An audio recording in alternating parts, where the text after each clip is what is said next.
నువ్వు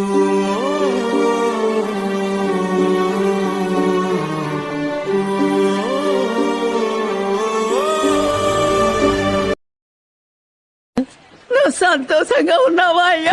సరే, ఏ రోజైనా నా మొహం నవ్వు లేకుండా చూసావా? ఎప్పుడు నీ మొక్కల్లో నవ్వు ఉంటది, కానీ సంతోషం ఉందయ్యా. నవ్వు సంతోషం వేరు వేరని తేడా తెలియనంత చిన్న పిల్లని కాదయ్యా.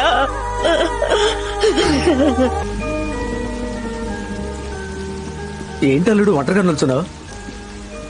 వర్షం చూసి ఆనందిస్తున్నాను మావయ్య. మనసు బాధతో రగిలిపోతుంటే వర్షాన్ని ఆనందిస్తున్నావా? నేను బాగానే ఉన్నాను. నీ మనసు నాకు తెలియదా అల్లుడు? 10-15 ఏళ్ల క్రితం నువ్వు ఎలా ఉండేవాడివి బావా?